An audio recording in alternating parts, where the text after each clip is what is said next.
Dear viewers, আসসালামু আলাইকুম।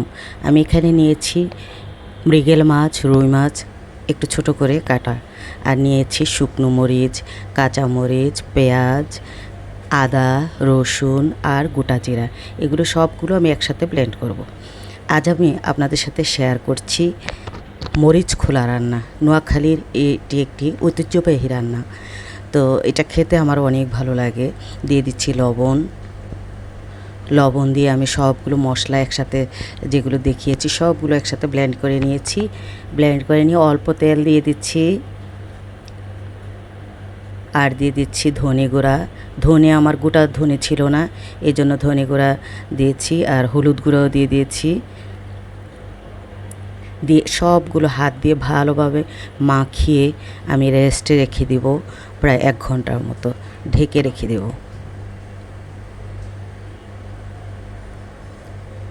এই ঢাকনাটা দিয়ে ঢেকে রেখে দিচ্ছি।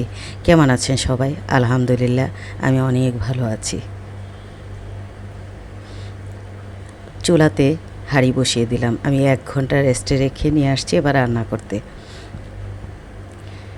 হাঁড়িতে দিয়ে দিব তেল। যেহেতু মাখাতে আমি তেল দিয়েছি, এখানে আমি অল্প তেলই ব্যবহার করব।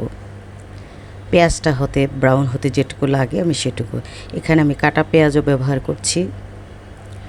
মরিচ খোলাটা রান্নার সবথেকে ভালো হয় যদি কলা পাতা মুড়ে রান্না করা যায়। তাহলে কলা পাতাও নাই আমার কাছে, ফয়েল পেপারও নেই। কলা পাতা না থাকলে ফয়েল পেপারটা ব্যবহার করা যায়। পেঁয়াজটা ব্রাউন হয়ে আসতেই যে মাছটা আমি মাখিয়ে রেখেছিলাম এটা দিয়ে দিলাম। সব মশলা কিন্তু এখানে আমার দেওয়া হয়ে গেছে।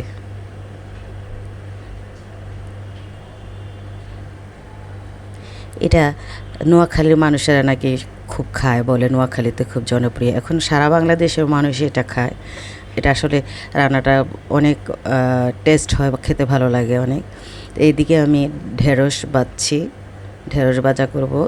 আর আরেকটা তরকারি রান্না করেছি আমি আলু পটল দিয়ে রুই মাছের ঝোল, ওইটা আর দেখাচ্ছি না।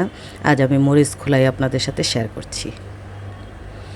একটু নেড়ে নেড়ে চুলা কমিয়ে কমিয়ে নেড়ে নেড়ে রান্না করতে হবে। এখানে কোনো ধরনের পানি আমি ব্যবহার করছি না। মশলাটা পেস্ট করতে যেটুকু পানি আমি ব্যবহার করেছি সেটুকুই।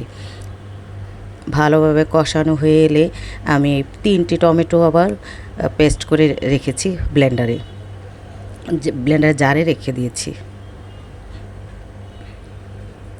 এটা ভালোভাবে কষানো হয়ে এলেই একটু সময় ধরে সুন্দর করে নেড়ে নেড়ে রান্নাটা করতে হবে, যেন কষানোর মধ্যে উপরে তেলটা ভেসে আসে। তাহলে উপরে তেলটা ভেসে আসলে বোঝা যাবে যে কষানোটা খুব ভালো হয়েছে। এটাও প্রায় ভেসে এসেছে তেলটা। তারপর একটু নেড়ে নেড়ে রান্না করছি। এখানে আমি টমেটোর যে পিউরিটা করেছি সেটা ঢেলে দিলাম।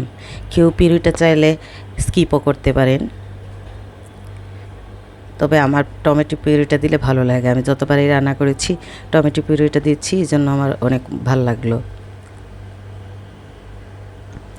নোয়াখালীর মানুষেরা কিন্তু টমেটো পিউরিটা ব্যবহার করেন না। তারা আস্ত টমেটো অনেক সময় তা কাটা ব্যবহার করেন, অথবা ওটা স্কিপই করেন। আসলে রান্না তো আমরা সবাই করি, আমি ভিডিও করি এই আর কি। আপনারা যারা আমার ভিডিও দেখেন, লাইক করেন, কমেন্ট করেন, পরামর্শ দেন, অনেক অনেক ধন্যবাদ আপনাদের। এভাবে সাপোর্ট করে আপনারা আমার পাশে থাকবেন। আমি একটু লবণ চেখে আবার লবণ দিয়ে দিলাম, আর একটু লাগবে। লবণ কম হলে কিন্তু খেতে ভালো লাগবে না। আপনি যতই কষ্ট করেন, যতই ভালোভাবে মশলা দিয়ে শ্রম দিয়ে রান্না করেন, সব কিছু মেনটেন করেন, কিন্তু লবণটা যদি ঠিক না হয় তরকারির সব কিছুই শেষ। তো আমারও মাঝে মধ্যে কিন্তু এরকম হয়ে যায়, লবণ কম হয়ে যায়। তো প্রচুর কষ্ট করি, কিন্তু এই লবণ কম হলে খেতে টেস্ট হয় না, নিজেই বুঝতে পারি মুখে দিলে। প্রায় শেষ পর্যায়ে চলে এসেছে আমার তরকারি রান্না। আমার ঘরে ধনেপাতা ছিল না, আমি ফ্রিজে স্টোর করে রেখেছিলাম ধনেপাতা, সেই ধনেপাতাটা দিয়ে দিলাম।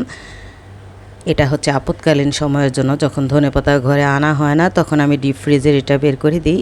ধনেপাতা দিয়ে দিলাম। রান্না আমার প্রায় শেষ পর্যায়ে চলে এসেছে। আপনারা আমার ভিডিওটি দেখবেন, লাইক করবেন, কমেন্ট করবেন, মতামত দিবেন, সম্ভব হলে শেয়ার করে দিবেন। এভাবে সাপোর্ট করে পাশে থাকবেন। অনেক অনেক ধন্যবাদ আপনাদের প্রতি। শুভকামনা সবার জন্য, এক আকাশ ভালোবাসা রইল সবার জন্য। ভালো থাকবেন সবাই, বাই।